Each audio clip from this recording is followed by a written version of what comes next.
হাতে গোনা কয়েকদিনের ছুটি নিয়েই সে কক্সবাজার বেড়াতে যায়। স্বভাবতই সে কক্সবাজার সুন্দর করে ট্যুর করে, সেন্ট মার্টিন ট্যুর করে পরের দিন সে বিভিন্ন পয়েন্ট ঘুরে ফিরে এখন তার মাথায় একটা চক্কর চলে আসলো যে, "নাহ, আমি আজকে রাত্রেই ঢাকা চলে যাব। কারণ আগামীকালকে দিনে আমার একটা কাজ আছে।" যদিও তেমন একটা জরুরি কাজ না, সে কাজটা কিন্তু সে তার না করলেও হবে। তারপরেও তার মাথায় ভূত চাপছে যে, "না, আমি আজকে ঢাকা রাতেই চলে যাব।" যাই হোক, তারই ধারাবাহিকতা। দেখুন, পাহাড়ি অঞ্চলে কিভাবে চলবেন, এই কথাগুলোর মধ্যে শুনে হয়তো আপনার উপকার হবে। আমরা তো প্রতিনিয়তই প্রতি শীতে আমরা ঘুরতে যাই কিন্তু কক্সবাজারে। তো আমাদের জন্য কথাবার্তাটি কিন্তু খুবই উপকারী। তো যাই হোক, যেই কথা সেই কাজ। সে আসলো বাস স্ট্যান্ডে কক্সবাজারের। এসে দেখে যে কোনো বাস ঢাকায় যাওয়ার মতো আজকে নাই। আসলে বিপদ যখন মানুষকে হাতছানি দেয়, তখন আর আসলে মানুষের বিবেক বুদ্ধি বলে আসলে কাজ করে না। তখন কিন্তু বিপদের হাতছানি অনেক সময় স্বভাবতই হাতটা বাড়িয়ে দেয়। তো এটা আমরা প্রায় প্রতিনিয়তই উপলব্ধি করি। দেখুন, তো বাস না পাওয়ার কারণে সে যে হোটেলে ফিরে যাবে তা কিন্তু যায় নাই। সে এসেছে ডলফিন মোড়ে। তার কথা না, আজকে যেভাবে হোক আমি চলে যাব। আমি আজকে যেভাবে হোক আমি এই ঢাকা আমার যেতেই হবে রাত্রে। কারণ সে বুঝতে পারতেছে যে আ আমি যদি চট্টগ্রাম যেতে পারি, চট্টগ্রাম থেকে গাড়ি পাবোই। তো আমার বন্ধু এবং আরও ২ জন পথচারী তারাও একইভাবে তারাও চট্টগ্রাম আসবে। মানে ঢাকায় আসবে আরকি। কিন্তু ঢাকা আসতে গেলে কিন্তু কক্সবাজার থেকে আগে চট্টগ্রামে যেতে হয়। তো একটি সিএনজি আসলো। রাত আনুমানিক, আনুমানিক হয়তো ১২টা ১টা বাজবে। ১টার মতো হয়তো। সঠিক আমার মনে নাই, যাই হোক।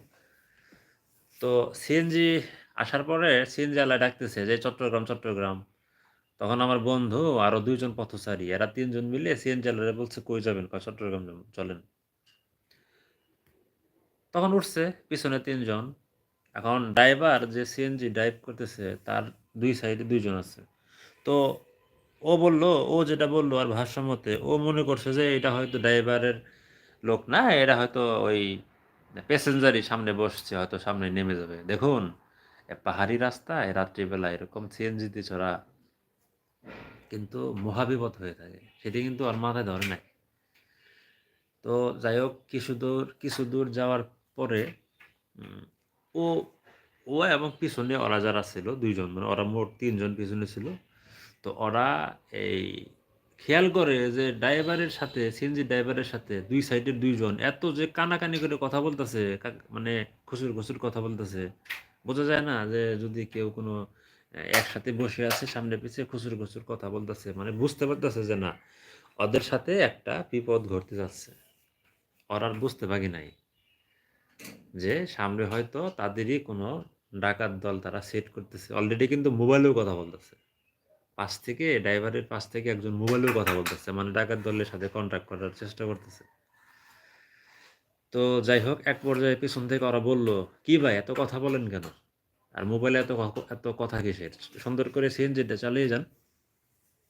কারণ পিছনে থেকে ওরা বুঝতে পারছে যে এই সিএনজি ড্রাইভার এবং সিএনজি ড্রাইভারের ২ পাশে ২ জন এরা একই লোক এবং এরা রাস্তায় হয়তো কাউকে কন্টাক্ট করছে এদেরকে ছিনতাই করানোর জন্য। কারণ পাহাড়ি অঞ্চলে ছিনতাই কিন্তু ভয়ানক ছিনতাই হয়ে থাকে। অনেক সময় কিন্তু আপনাকে ছুরি মেরে দেবে। হ্যাঁ? পাহাড়ি অঞ্চলের এই ছিনতাই কিন্তু ভালো না। তো যাই হোক, আ আরেকটু দূরে যখন গেছে তখন ওই যে সিএনজি যে ড্রাইভার এর পাশ থেকে একজন বলতেছে, কয়, "ওরা তো নাই রে। ওরা তো রাস্তায় নাই।" তখন ওই যে পিছন থেকে ওরা শুনছে, তখন তো বুঝছে যে আর কিছুই না। এরা হয়তো এই তাদেরই কোনো অ্যা লোক রাস্তায় হয়তো ফিট করা আছে। এভাবে রাত করে প্যাসেঞ্জারদের সিএনজিতে করে নিয়ে যায়। নিয়ে যেয়ে ওখানে তারা বিপদে ফালায় দেয়। তো এক পর্যায়ে যখন বুঝতে পারল না, এই সিএনজিতে আর বেশি দূর যাওয়াটা ঠিক হবে না। মানে আল্লাহ ওদেরকে বাঁচাইছে বিধায় ওদের মাথায় কিন্তু এটা চলে আসছে বুদ্ধিটা। না,